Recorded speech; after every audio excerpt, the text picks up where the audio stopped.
اس مہینے میں نبی کریم صلی اللہ علیہ وسلم سے بھی قرآن کریم کے ساتھ تعلق نسبتاً زیادہ منقول ہے، اور یہی صورتحال صحابہ کی بھی تھی اور اسلاف کی۔ بہت سارے ایسے گھرانے ہوں گے جو رمضان المبارک کی سحری اور افطاری کے لیے پریشان ہوں گے، بہت سارے ایسے مزدور ہوں گے جو رمضان گرمی کے ان روزوں میں روزہ رکھ کر مزدوری نہیں کر سکتے، اور وہ پریشان ہوں گے کہ ہمارا گھر کیسے چلے گا۔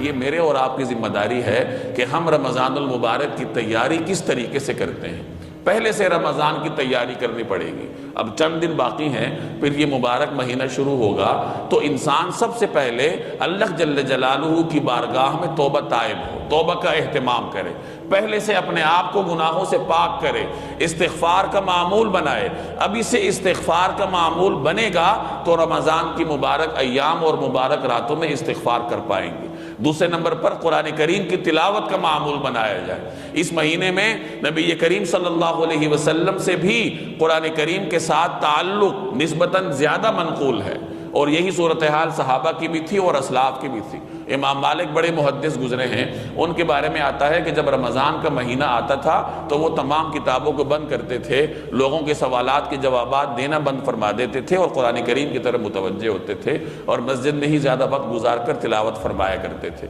تو اس طریقے سے امت مسلمہ کے اسلاف نے اپنے طرز عمل سے ہمارے لیے یہ اسوہ چھوڑا ہے کہ رمضان المبارک کے مہینے میں کثرت سے تلاوت کرنی ہے، اور ویسے بھی رمضان ہی میں قرآن کریم نازل ہوا ہے، تو رمضان کا قرآن کریم کے ساتھ نسبتاً زیادہ تعلق ہے۔ تلاوت ہر وقت مسلمان کو کرنی چاہیے، لیکن رمضان کے مہینے میں کثرت سے کرنی چاہیے، اور یہ اس وقت ہم کر سکیں گے جب ابھی سے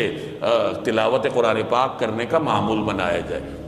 اسی طریقے سے رمضان کا ایک اور اہم عمل صدقہ خیرات ہے، تو صدقہ خیرات رمضان میں کرنے کے لیے ابھی سے اس کا معمول بنانا چاہیے کہ صدقہ خیرات کیا جائے، لوگوں کا خیال رکھا جائے۔ بہت سارے ایسے گھرانے ہوں گے جو رمضان المبارک کی سحری اور افطاری کے لیے پریشان ہوں گے، بہت سارے ایسے مزدور ہوں گے جو رمضان گرمی کے ان روزوں میں روزہ رکھ کر مزدوری نہیں کر سکتے، اور وہ پریشان ہوں گے کہ ہمارا گھر کیسے چلے گا۔ تو آپ زکوٰۃ نکالنے کے لیے رمضان کا انتظار نہ کریں، بلکہ ایسے مزدوروں کو تلاش کریں، صدقہ خیرات کے ذریعے ان کی مدد کر سکتے ہیں تو بہت اچھی بات، ورنہ پھر زکوٰۃ ہی ان کو دے دیں، اس نیت سے دیں کہ یہ رمضان المبارک کے لیے راشن خرید لیں۔ تو توبہ، استغفار، قرآن کریم کی تلاوت اور صدقہ اور خیرات، یہ رمضان کی بنیادی اعمال ہیں، اور رمضان المبارک میں یہ اعمال کثرت سے میں اور آپ اس وقت کر پائیں گے جب ہم ابھی سے ان اعمال کا معمول بنائیں گے۔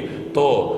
خدا جانے آئندہ ہماری زندگی میں رمضان آتا ہے یا نہیں آتا، اسی رمضان کو اس طریقے سے گزارے جیسے ہماری زندگی کا آخری رمضان ہے۔ تو